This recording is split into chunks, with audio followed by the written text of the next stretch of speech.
আজ সপ্তম শ্রেণীর ভৌত বিজ্ঞান পড়ানো হবে। তোমরা জানো যে বিজ্ঞানের দুটো ভাগ, তোমাদের এতদিন একটাই ভাগ পড়ে এসেছো, পরিবেশ বিজ্ঞান। ক্লাস 7 থেকে সেটাকে আবার দুটো ভাগে ভাগ করা হচ্ছে, একটা ভৌত বিজ্ঞান, একটা জীবন বিজ্ঞান। তো আজ আমরা ভৌত বিজ্ঞানের ক্লাস করব। তোমাদের বইয়ের প্রথম অধ্যায় তাপ, বইটাকে সঙ্গে রাখতে পারো, নাও রাখতে পারো। আমি যেগুলো বলবো সেগুলো মন দিয়ে শুনবে, বোঝার চেষ্টা করবে, কেমন? তাহলে তাপ যখন আমরা পড়ব, আমাদের প্রথমে জানতে হবে তাপ কি। তাপ সম্পর্কে তোমাদের কার মনে কি ধারণা আছে সেটা সামনাসামনি থাকলে জেনে নিতে পারলে সুবিধা হতো, কিন্তু সে সুযোগ যখন নেই, তাহলে তো আমাকেই প্রশ্ন উত্তর দুটোই দিতে হবে। তাহলে এগিয়ে যাওয়া যাক। তাপ কাকে বলে? দেখো, তাপ কাকে বলে অবশ্যই বলে দেব, কিন্তু তার আগে একটু ধারণা পাওয়া দরকার তাপ জিনিসটা কি। তোমাদের প্রত্যেকের মধ্যেই মোটামুটি এই ধারণাগুলো আছে, তবু একবার একটু আমি দেখাচ্ছি ছবি এঁকে, তোমরা বুঝতে পারবে আরও ভালোভাবে। মনে করো 3টি পাত্র আছে, একই মাপের, একটি পাত্র, একটি পাত্র, আর একটি পাত্র।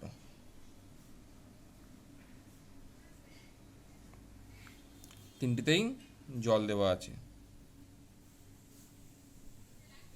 একই পরিমাণের।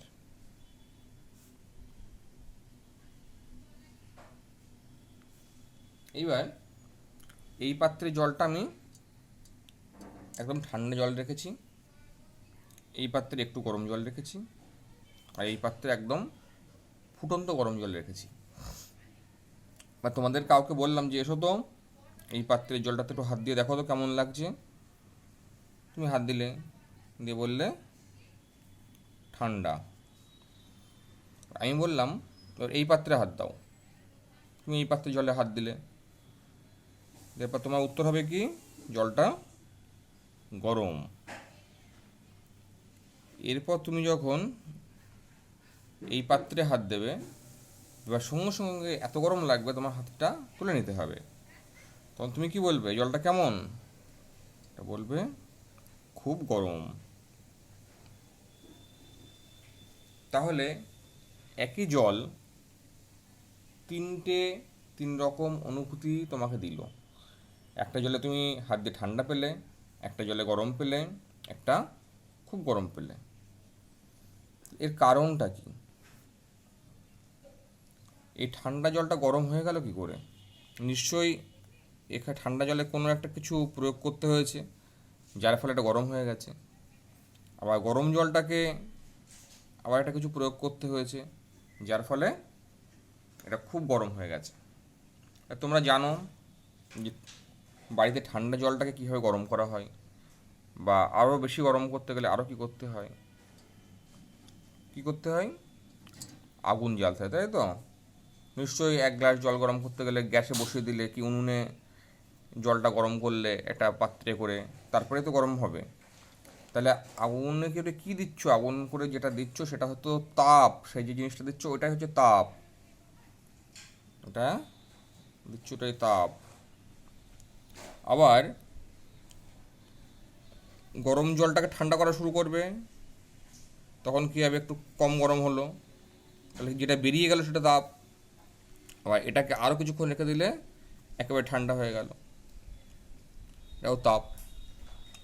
ঠান্ডা বস্তুকে বাইরে থেকে কোনো একটা কিছু প্রয়োগ করার ফলে সেটা গরম হচ্ছে, বা গরম বস্তুর থেকে কিছু একটা বস্তু বেরিয়ে যাচ্ছে, যার ফলে গরম বস্তুটা ঠান্ডা হচ্ছে। তাহলে বাইরে থেকে যে বস্তুটা প্রয়োগ করার ফলে এই ঘটনাটা ঘটলো, সেই বস্তুটিকেই, বস্তু বলা ভুল, সেই ঘটনাটাকেই হলো তাপ। তাহলে তাপ কাকে বলে বোঝা গেল। আমরা এখানে জানলাম তাপ কাকে বলে। কাকে বলে প্রশ্ন হতে পারে তাপের সংজ্ঞা দাও, বা তাপ কাকে বলে। তাহলে বলবে তোমরা বাইরে থেকে যা প্রয়োগ করার ফলে কোনো ঠান্ডা বস্তু গরম হয় বা কোনো গরম বস্তু বা একবার বলি শোনো, বাইরে থেকে যা প্রয়োগ করার ফলে ঠান্ডা বস্তু গরম হয় এবং বর্জন করার ফলে গরম বস্তু ঠান্ডা হয়, তাকে বলা হয় তাপ। আমি চাইলে এখানে লিখে দিতে পারতাম, কিন্তু তাতে অনেকটা সময় নষ্ট হবে, সেই জন্য আমি এগুলো লিখে দিচ্ছি না। আমার এই ভিডিও করার পরে তোমাদেরকে হোয়াটসঅ্যাপে আমি সেগুলো পাঠিয়ে দেবো, লিখে পাঠিয়ে দেবো, তোমরা সেগুলো দেখে দেখে খাতায় লিখে নেবে। এখন শুধু লিখে সময় নষ্ট করছি না, জিনিসটা বোঝাচ্ছি, তোমরা বুঝে নাও, ঠিক আছে? এমনকি লাস্টে আমার এই ভিডিও ডেসক্রিপশন বক্সেও আমি দিয়ে দেবো, কিন্তু তোমরা ওখানে হয়তো জিনিসটা বুঝবে না ডেসক্রিপশন বক্স কাকে বলে। যারা জানো তারা ডেসক্রিপশন বক্স থেকেও দেখে নিতে পারো, ঠিক আছে? এইবার দেখো, তাপ তো জানলাম, তাহলে তাপের আমার সিজিএস একক আছে একরকম, আর একরকম আছে এসআই একক। সেই একক দুটো আমরা জেনে রাখবো। সিজিএস পদ্ধতিতে তাপের একক কি জানো তো? ক্যালোরি। আর এসআই পদ্ধতিতে তাপের একক জুল। এই দুটো একটু মনে রাখবে, পরীক্ষার সময় কিন্তু আসে তাপের সিজিএস একক এবং এসআই একক কি, কেমন? আচ্ছা, এবার আমাকে জানতে হবে তাপের প্রকারভেদ। তাপের প্রকারভেদ অর্থাৎ তাপ কয় প্রকার। দেখো, তাপ আমরা জানি 3 প্রকার। একটা হচ্ছে বোধগম্য তাপ, যেটা আমরা বুঝতে পারি। একটা হচ্ছে লীন তাপ, আর একটা হচ্ছে বিকীর্ণ তাপ।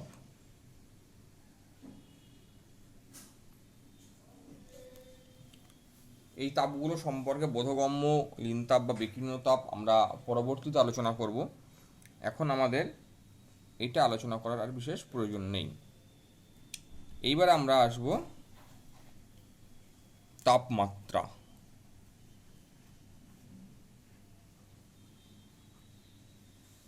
দেখো, তাপ আর তাপমাত্রা দুটো জিনিস কিন্তু এক নয়, কিন্তু তোমরা অনেকেই এই জিনিসটা গুলিয়ে ফেলো যে তাপমাত্রাও যা তাপও তাই, একই রকম তো শুনতেই লাগে, কিন্তু তা নয়।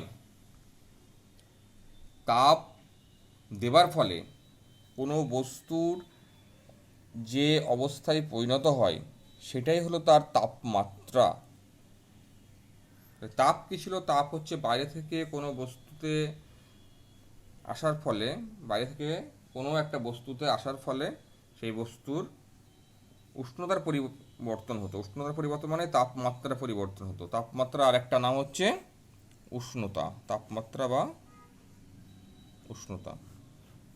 তাহলে তাপ হলো কারণ আর তাপমাত্রা হলো তার ফলাফল, অর্থাৎ তাপ প্রয়োগের ফলে বস্তু যে অবস্থা পায় সেটাই হলো তার উষ্ণতা। এখানে বস্তুটা ঠান্ডা ছিল, দেখো এই জলটা প্রথমে ঠান্ডা ছিল, এই জলটা গরম ছিল, এই জলটা আরও গরম ছিল। তাহলে দেখো,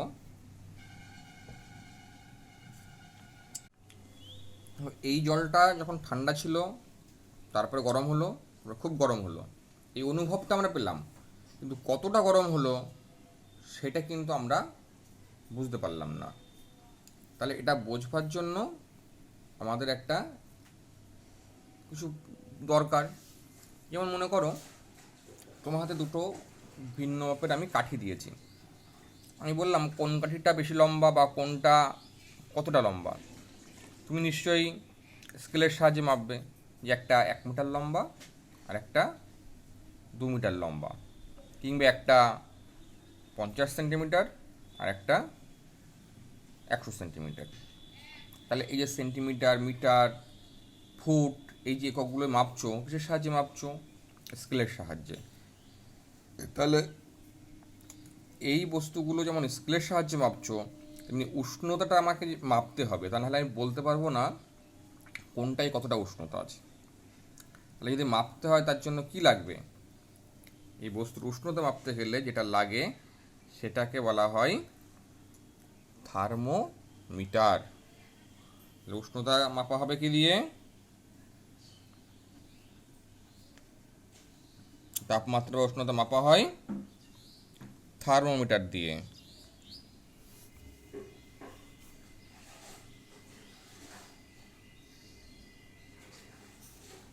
কেমন?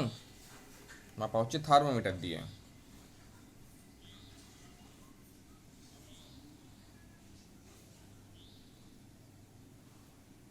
এরপর দেখো,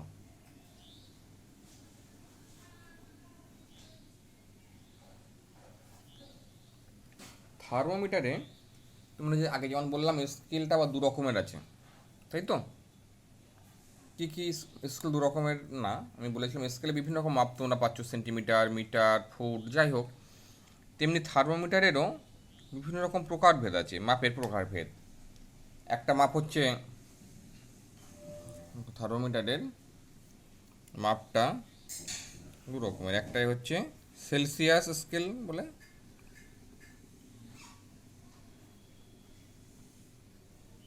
আর একটাকে বলে ফারেনহাইট।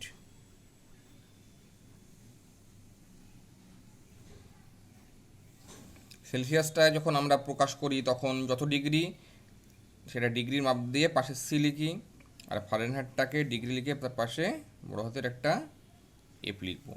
কেমন? এবার দেখো, সেলসিয়াস স্কেলের দুটো প্রত্যেকটা মাপ আছে তো নিশ্চয়ই, কত থেকে কত হবে। সেলসিয়াস স্কেলের সেই মাপটা হয় 0 ডিগ্রি থেকে 100 ডিগ্রি সেন্টিগ্রেড পর্যন্ত। আর ফারেনহাইট স্কেলের সেই মাপটা থাকে 32 ডিগ্রি ফারেনহাইট থেকে 212 ডিগ্রি ফারেনহাইট। কেমন? তাহলে কি হলো? সেলসিয়াস স্কেলের মাপ 0 ডিগ্রি সেন্টিগ্রেড থেকে 100 ডিগ্রি সেন্টিগ্রেড, আর ফারেনহাইট স্কেলের মাপটা 32 ডিগ্রি ফারেনহাইট থেকে 212 ডিগ্রি ফারেনহাইট। এই যে আমরা পাচ্ছি দেখছো, যেখান থেকে শুরু হচ্ছে 0 ডিগ্রি সেন্টিগ্রেড সেলসিয়াস স্কেল, আর ফারেনহাইট স্কেল 32 ডিগ্রি ফারেনহাইট। যেখান থেকে শুরু হয় সেটাকে বলে সেই স্কেলের নিম্ন স্থিরাঙ্ক, আর সেই স্কেলের সর্বোচ্চ মান যেটা থাকে সেই মানগুলোকে বলা হয় সেই স্কেলের ঊর্ধ্ব স্থিরাঙ্ক। কেমন? ঊর্ধ্ব স্থিরাঙ্ক হলো সর্বোচ্চ মাপটা, আর নিম্ন স্থিরাঙ্ক হলো সেই স্কেলের সর্বনিম্ন মাপটা। তাহলে এই যে সর্বোচ্চ মাপ আর সর্বনিম্ন মাপ, এই দুটো মাপের মধ্যে যে পার্থক্য, অর্থাৎ ঊর্ধ্ব স্থিরাঙ্ক এবং নিম্ন স্থিরাঙ্কের মানের যে পার্থক্য, সেটাকে বলা হয় সেই স্কেলের প্রাথমিক অন্তর। কেমন? এছাড়াও আরও একটা স্কেল হয়, সেটা হচ্ছে কেলভিন স্কেল। কেলভিন স্কেলটা তোমাদের এই মুহূর্তে অতটা জানার দরকার নেই, এই দুটো নিয়ে কাজ কারবার চলবে, সেই জন্য এই দুটো একটু ভালো করে জানো। কেমন? এবার আমরা দেখবে আমাদের শরীরেরও তাপমাত্রা মাপি। কি মাপি তো? কখন মাপি? যখন শরীরটা খারাপ লাগে, যে শরীরে জ্বর হলো কি না, বা যদি জ্বর আসে জ্বর কত ডিগ্রি টেম্পারেচার আছে সেটা আমরা মাপি। সেটা শরীরের তাপমাত্রা মাপা হয় যে থার্মোমিটার দিয়ে, সেই থার্মোমিটারের নাম হলো ডাক্তারি থার্মোমিটার বা ক্লিনিক্যাল থার্মোমিটার। তাহলে ক্লিনিক্যাল থার্মোমিটার,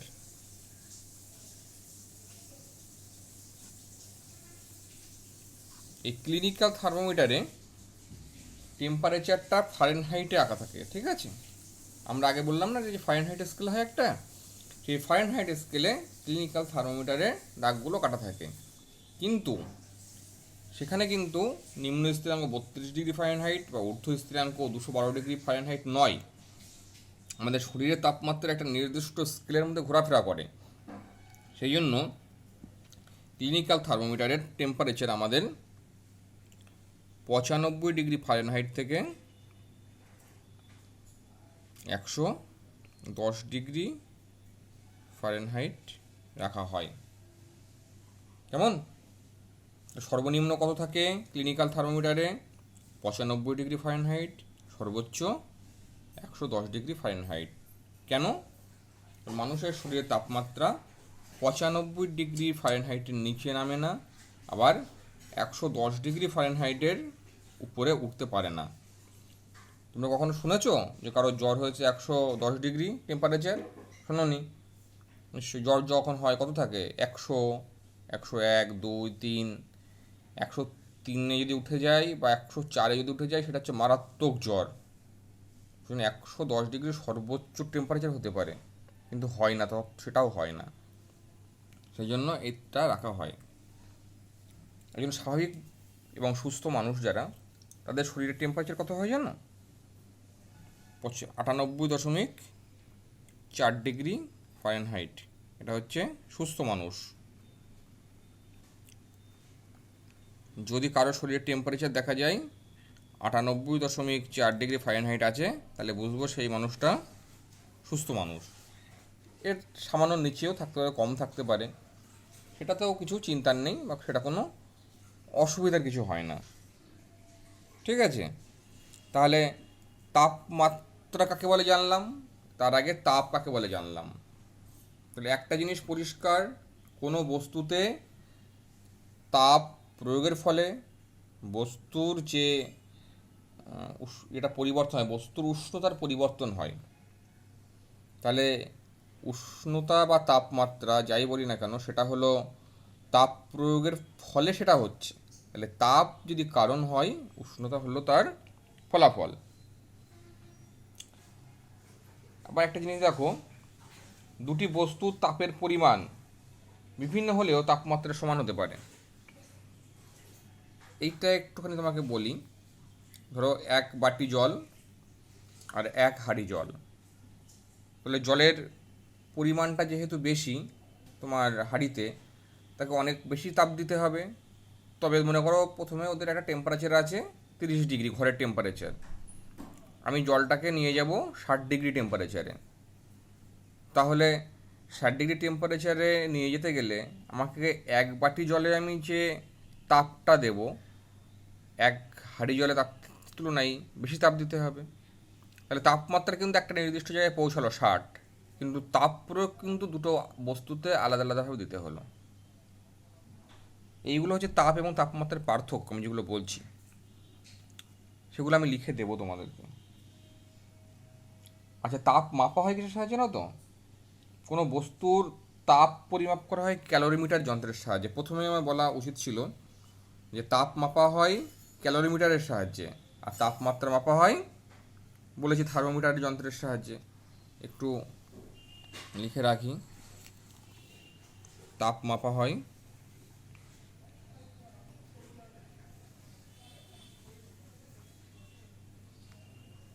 ক্যালোরিমিটারে।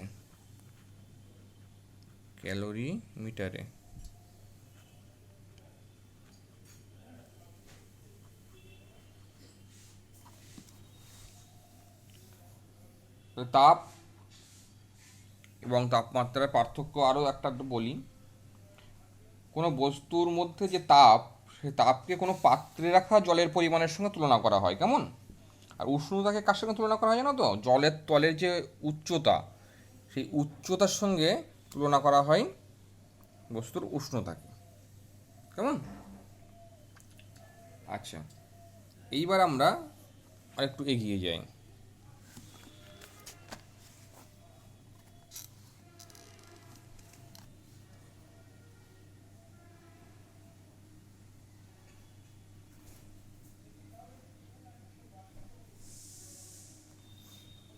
আমরা দেখো দুটো স্কেলে তুলনা করছি, ফারেনহাইট আর সেলসিয়াস।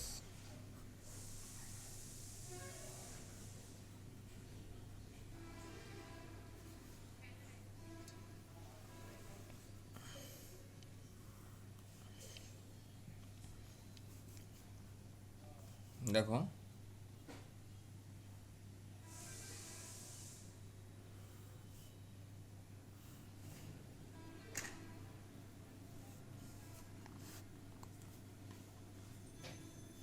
প্রথমে নিম্ন স্থিরাঙ্ক,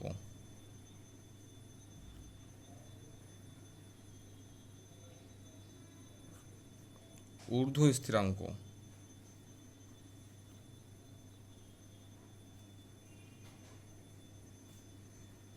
আর প্রাথমিক অন্তর।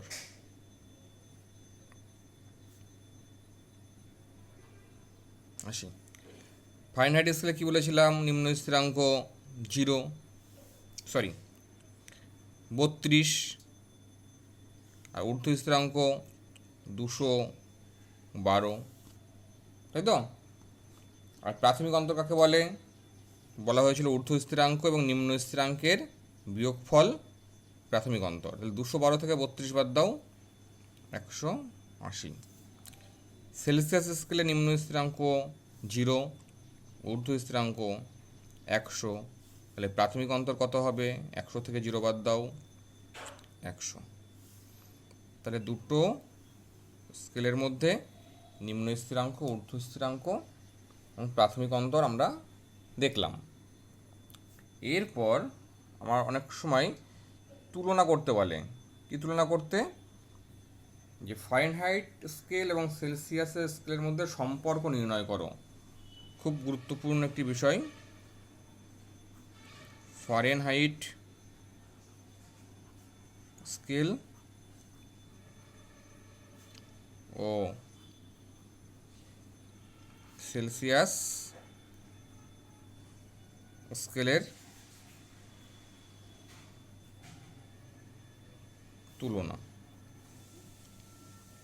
তুলনাটা কীভাবে করবো দেখো। একটা বা এদের মধ্যে একটা বলে গাণিতিক সম্পর্ক, সেই গাণিতিক সম্পর্কটা বের করতে হবে, কেমন? তাহলে দেখা যাক কীভাবে করতে হবে। আমরা কীভাবে লিখবো দেখো।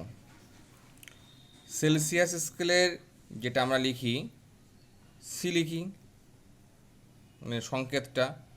তাহলে সেলসিয়াস স্কেলের সংকেত লেখার পর সি মাইনাস তার নিম্ন স্থিরাঙ্ক, সেইটা বাই তাদের প্রাথমিক অন্তর 100 ইকুয়াল টু। একইভাবে ফারেনহাইট স্কেলে যখন লিখব, ফারেনহাইটের যে সংকেত এফ লিখব মাইনাস ফারেনহাইট স্কেলের নিম্ন স্থিরাঙ্ক কত বলেছিলাম?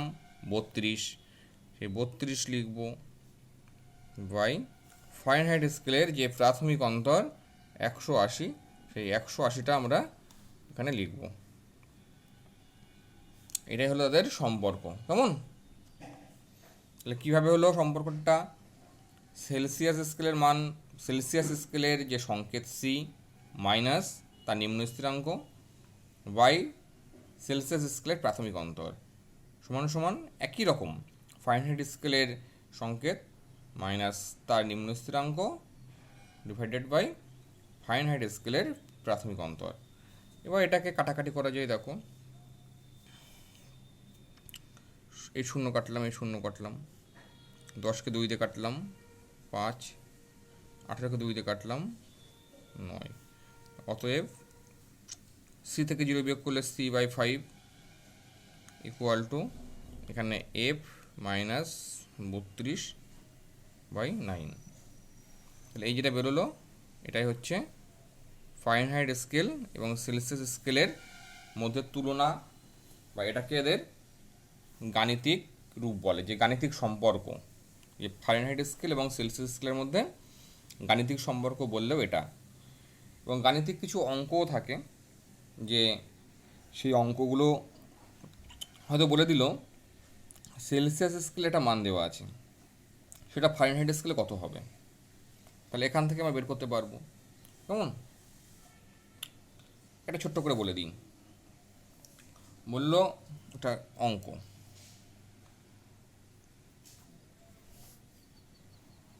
ছোট্ট করে বলল সেলসিয়াস স্কেলে কোনো একটি বস্তুর মান হয়েছে 100 ডিগ্রি সেন্টিগ্রেড, 100 ডিগ্রি সেন্টিগ্রেড, সেই বস্তুটির ফারেনহাইট স্কেলে মান কত হবে? তাহলে আমি প্রথমে এই যে গাণিতিক সম্পর্কটা পেয়েছিলাম সেটা লিখে ফেলবো, যে আমরা জানি